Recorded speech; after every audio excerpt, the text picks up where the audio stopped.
In mid-19th century Philadelphia, where gaslight flickered in polished parlor windows and horse-drawn carriages clattered down cobbled streets, the Fleming household appeared charmed. Dr. Samuel Fleming, a well-respected physician, had risen through the ranks of the city's growing medical establishment. He was known for his sharp mind and steady hands. His wife, Sarah, was equally admired for her warmth, charity work, and devotion to the church. Together, they represented the American ideal: educated, moral, stable. Their first son, Thomas, was born in 1859. A healthy, rosy-cheeked baby, Thomas met every milestone early. He babbled by 6 months, walked by 11, and had a curious mind that delighted his parents. On his second birthday, they celebrated with cake, music, and neighbors gathered around the parlor piano. But just 2 days later, Thomas fell ill. His lips turned blue. He grew lethargic, then unresponsive. Despite Dr. Fleming's training and urgent treatment, Thomas died in his father's arms within hours. No one could explain it. The autopsy was inconclusive. No fever, no infection, no visible injury. It was simply recorded as acute respiratory failure. It was a kind of tragedy any family might suffer once and somehow move on from. And in time, the Flemings did try to heal. In 1861, they had another child, William. Again, he was healthy and bright. The house came alive with laughter again. Sarah said William reminded her of Thomas, the same curls, the same way he gripped his father's finger. Samuel remained cautious but hopeful. As William approached his second birthday, a quiet dread hung in the air, unspoken between husband and wife. On the day William turned 2, the family hosted a quiet celebration. No guests this time, just the 3 of them and a cake Sarah had baked herself. That evening, as the candles flickered low and William played with a wooden cart, he suddenly went still. His breath caught. His skin paled, then darkened around the lips. Dr. Fleming tried everything: chest compressions, warming blankets, stimulants. But within the hour, William was dead. 2 sons, 2 deaths, both exactly at age 2. This time, the pain didn't pass. It lingered like a fog in the hallways, a whisper in every quiet moment. Samuel stopped attending medical society meetings. Sarah began writing daily letters to God, desperate for meaning. In 1863, a 3rd child was born, Charles. Friends advised against trying again, but the Flemings couldn't believe such tragedy could strike 3 times. Charles was different, they told themselves. This time, they would be vigilant. They moved to a new home, far from the city center. Samuel had the air quality tested. They hired a nurse to monitor Charles daily. Every bite of food was checked. His clothing was boiled and disinfected. He was the most watched baby in Philadelphia. Still, the days crept toward the date that had already claimed 2 sons. As Charles approached 2 years old, both parents barely slept. Samuel began calculating life in minutes, Sarah in prayers. Then, once again, on the eve of his second birthday, Charles collapsed. This time, no one panicked. They just sat with him, Samuel holding his pulse, Sarah holding her breath. And again, as if on a schedule the universe refused to explain, he died quietly in his bed. 3 sons, all dead, each at 2 years old, all apparently healthy until their final hours. The community mourned, but whispers grew. Some suggested a genetic defect. Others wondered about Sarah's mental health. Was it postpartum depression? Munchausen syndrome by proxy? A family friend even asked Samuel directly if his wife could have done something. But Samuel knew better. He had watched each boy fade. He had performed the autopsies himself. There was no sign of poison, no signs of trauma. The internal organs looked normal. The only consistency was a strange blueness in the blood and an overwhelming sense of cellular exhaustion. But medical science at the time lacked the tools to understand what that meant. The Flemings withdrew completely after Charles's death. They refused visitors.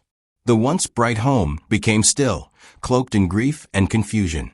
Unwilling to give up, but unable to explain the impossible, Samuel began documenting every detail, seeking patterns. Sarah turned inward, convinced God had cursed their family. Her faith, once unshakable, now trembled under the weight of unspeakable repetition. By 1865, the Fleming family was no longer admired. They were feared.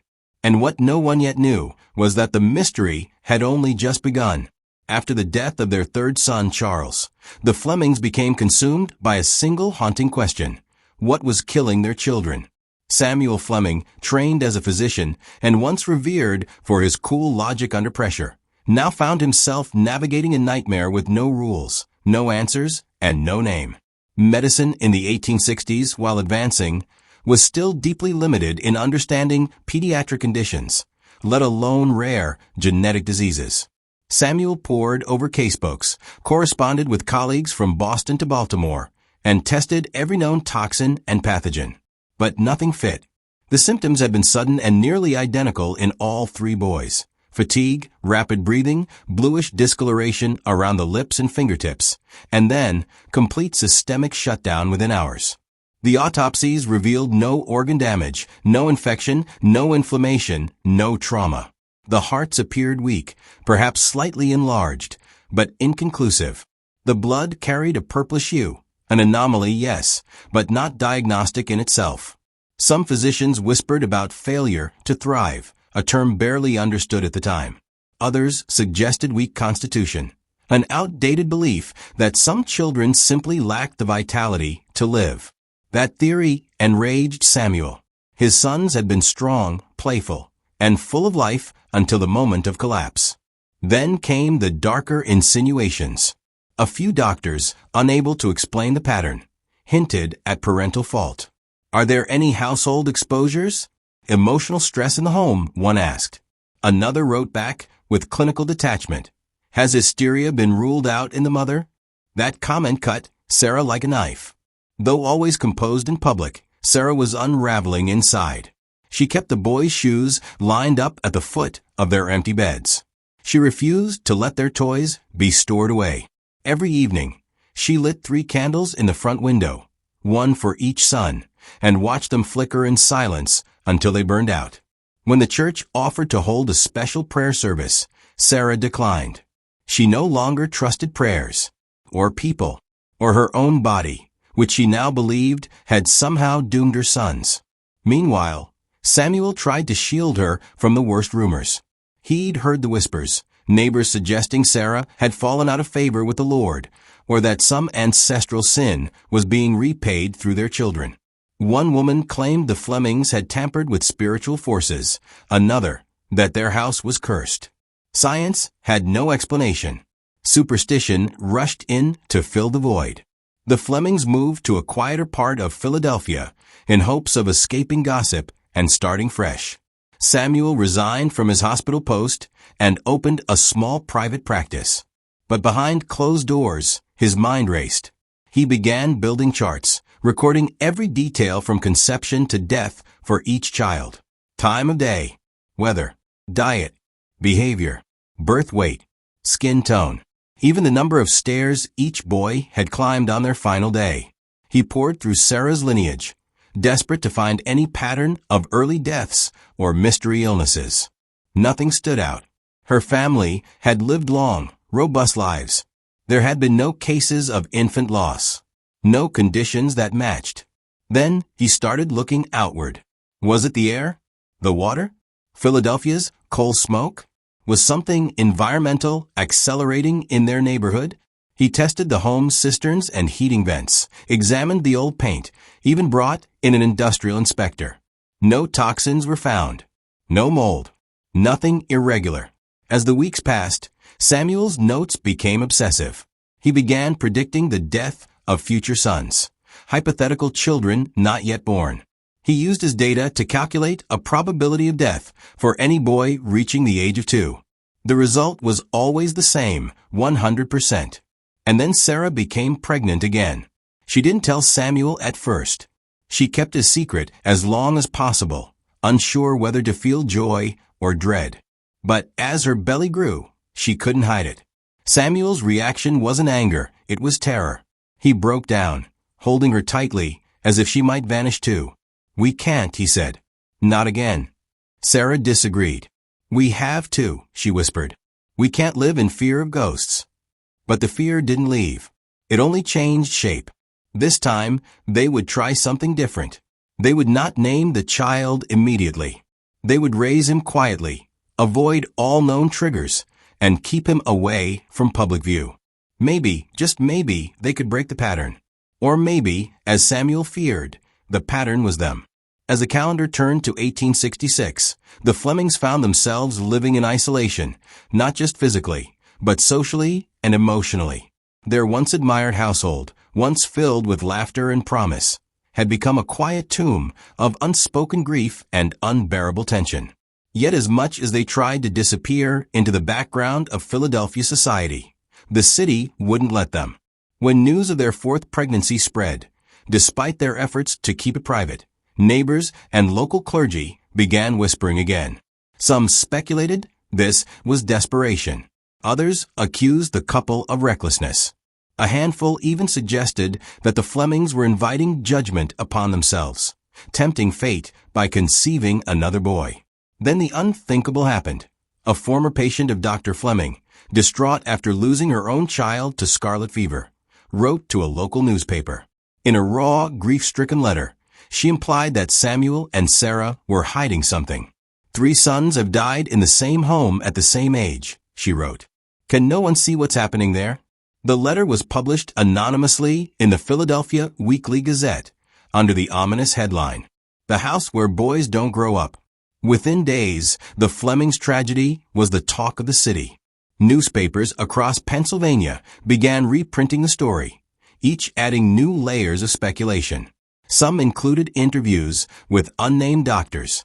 Others referenced local folklore. One article titled "A Mother's Curse" suggested that Sarah had been punished by Providence for unknown sins. Another ran a lurid headline, "Murder by Mercy? The Tragedy of the Fleming Children." Samuel tried to stay ahead of the headlines, releasing a clinical statement through the Philadelphia Medical Society. In it, he described the circumstances of each child's death, insisting there had been no foul play, no neglect, and no rational explanation. But the public wasn't interested in nuance. They wanted either a villain or a curse, preferably both.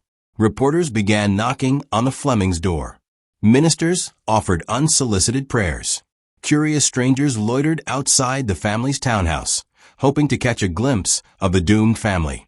Even former medical colleagues began distancing themselves. At dinner parties, Samuel's name became taboo. One fellow doctor admitted, "I don't believe the man harmed his children, but still, there's something unnatural about it all." The Flemings were no longer victims of tragedy. They were now part of a story, a public spectacle, consumed by readers hungry for horror. Sarah, already strained to the breaking point, collapsed under the pressure. She refused to leave the house. She boarded the windows. She began to speak to her lost sons in whispers, as if they were still in the next room. Samuel, watching her unravel, feared he would lose her too, not to death, but to a slow erosion of the mind. And still, the pregnancy continued. The city held its breath. Rumors flew. Some said the Flemings were planning to flee. Others claimed they had already buried a 4th child in secret. When the baby was born, a boy, they named him Joseph, but told no one. They kept him hidden from public view, away from sunlight, strangers, and scrutiny. Only one person outside the family was allowed near the child, Dr. Bernard Linden, a young physician who had studied under Samuel. He was trusted, discreet, and sympathetic. "The child appears healthy," he wrote in his journal, "but the air in that house is heavy, like waiting for lightning to strike." As Joseph's 2nd birthday approached, anxiety in the household became unbearable. Samuel lost weight. Sarah stopped speaking entirely for days at a time. Dr. Linden increased his visits, checking Joseph's vitals obsessively, hoping, praying, that this child would survive. But even those closest to the Flemings couldn't ignore the growing sense of dread. The community believed something was destined to happen. Whether by nature, spirit, or psychology, Joseph's fate had already been decided, at least in the public's eyes. The day before his birthday, a reporter from the New York Evening Courier arrived at the house unannounced, demanding an interview. "America wants to know," he shouted. Will the curse strike again? Samuel slammed the door in his face. That night, Joseph developed a cough. On the night before his second birthday, Joseph Fleming began coughing. At first, it was soft, like a clearing of the throat. But by midnight, it had grown ragged, wet, and deep, accompanied by shortness of breath and visible distress. Samuel, jolted from sleep, rushed into Joseph's room to find his son pale, gasping, and slick with sweat. Sarah stood in the doorway, frozen, whispering the names of her lost boys, like a prayer she didn't know she was saying aloud. Samuel carried Joseph into the parlor and began emergency care. Chest compressions, warm blankets, a dose of an experimental stimulant he'd acquired weeks earlier, just in case. For the next 3 hours, he fought off panic and exhaustion while trying to keep his son alive. Unlike his 3 brothers, Joseph didn't die. He came close, closer than anyone could bear. But just before dawn, his color began to return. His breathing steadied. And by sunrise, he had drifted into a weak but stable sleep. It was a miracle. But it was also a message. The pattern wasn't broken. It had been delayed. Samuel and Dr. Linden both knew that something profound had occurred. Joseph's symptoms had been identical to those of his late brothers: hypoxia, oxygen deprivation, rapid onset fatigue, and cyanosis, blue-tinged skin. But his survival offered them a rare window of possibility. For the first time, they had a living patient after the attack. Over the next few weeks, as Joseph slowly recovered, Linden conducted a battery of tests. He examined Joseph's heart, lungs, blood, and oxygen levels. What he found shocked him. Joseph's blood showed unusually high levels of lactic acid and metabolic byproducts, signs of energy failure on a cellular level. His heart appeared structurally normal, but his cells were struggling to process oxygen efficiently, especially under stress. Though the terminology didn't yet exist, what they were observing was mitochondrial dysfunction, a breakdown in the tiny cellular engines responsible for converting oxygen into energy. In simpler terms, Joseph's body was like a machine with an engine that overheated under pressure. And when that engine failed, every system, heart, lungs, brain, shut down. The fact that Joseph was adopted and not biologically related to the Flemings offered another critical clue. This wasn't random. It wasn't environmental. It wasn't spiritual. It was genetic, and it came from Sarah. Modern science now understands that mitochondrial DNA is passed exclusively from mother to child, and mutations in that DNA can lead to fatal energy disorders. Boys, due to their metabolic demands, often suffer the most severe consequences, and typically around the age of 18 to 24 months, exactly when the Fleming boys died. But in 1868, the idea of inherited cellular energy failure didn't exist.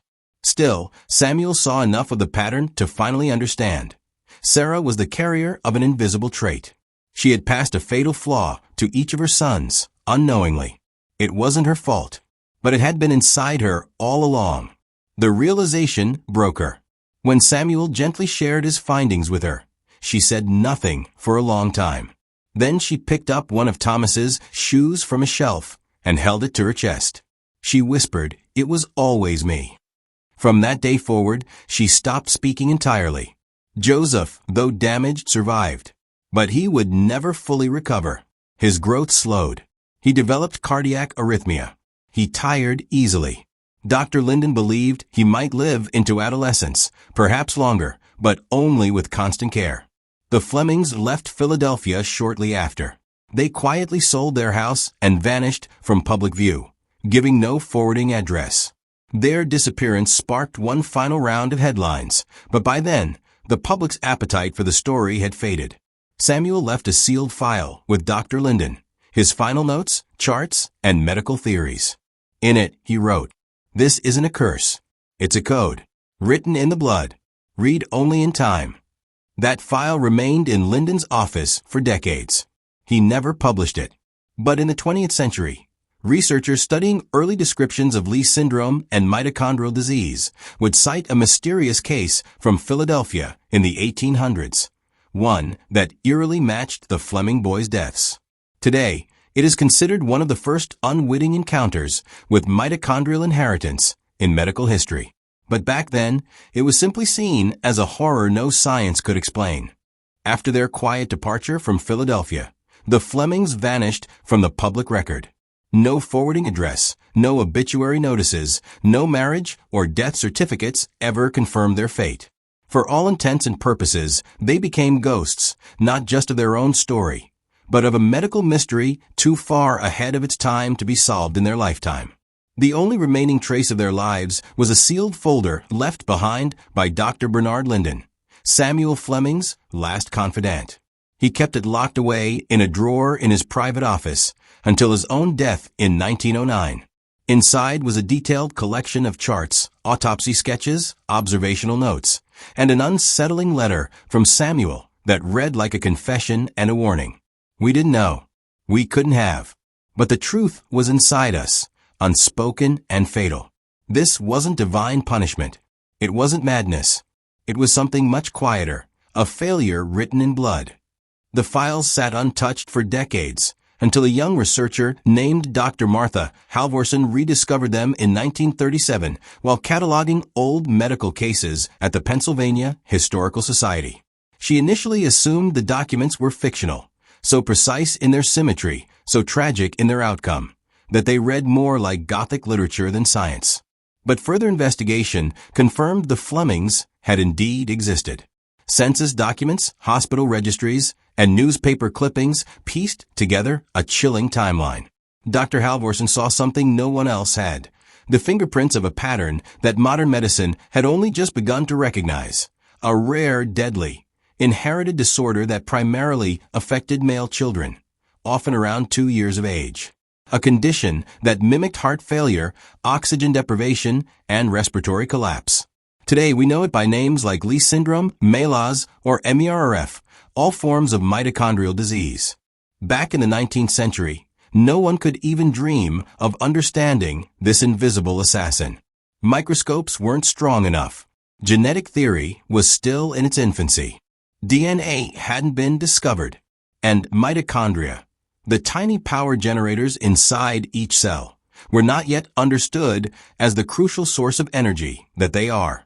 But the Flemings had lived the nightmare long before it had a name. The truth hidden in mothers. The core horror of the Fleming case lies in mitochondrial inheritance, a genetic mechanism that still bewilders many. Unlike traditional genes passed from both parents, mitochondrial DNA is inherited solely from the mother. If that mitochondrial material carries a mutation, it can quietly pass to every child, but may only cause severe effects in some. In the Flemings' case, each son inherited the faulty mitochondria and suffered catastrophic failure at the age when their energy demand spiked, usually around 2 years, when physical growth and brain development rapidly accelerate. Sarah had carried the mutation unknowingly. As a woman, she may have experienced mild fatigue or migraines, if any symptoms at all. Her daughters, had she borne any, might have survived and passed it on unknowingly themselves. But her sons? Their fates were tragically prewritten. It wasn't a curse. It wasn't murder. It was biology, cold, silent, and inescapable. A case that changed medicine. Though the Flemings never received answers in their lifetimes, their story quietly shaped the future. In the 1960s and 70s, when mitochondrial diseases were finally understood, medical historians traced the earliest written clues back to Samuel Fleming's lost notes, now archived in medical journals under pseudonyms to protect the family's anonymity. Their case is studied today not just as a medical landmark, but as a human story of love, despair, and the unbearable weight of not knowing. The Flemings' pain gave future families a language for their own tragedies. Because of them, doctors now screen for mitochondrial mutations. Therapies have been developed to manage symptoms, and genetic counseling helps families avoid unknowingly passing on fatal disorders. But what remains most haunting isn't the science, it's the silence that followed. The silence of a family that couldn't bear to bury another child. The silence of a woman who stopped speaking when she realized her body had unknowingly betrayed her children. And the silence of a town that once whispered of curses, only to later realize the truth was much sadder and far more terrifying. Final thought. We often look to the past for simple explanations: sin, punishment, fate. But the story of the Fleming family reminds us that the true monsters are sometimes unseen, and sometimes they live inside us. Their legacy is not a ghost story. It's a scientific warning, hidden in grief and disguised as horror. And in quiet medical classrooms across the world, where mitochondrial disorders are taught with reverence and sorrow, the Flemings are remembered not by name, but by pattern. Because long before we understood the disease, they had already lived its full cycle. 3 times.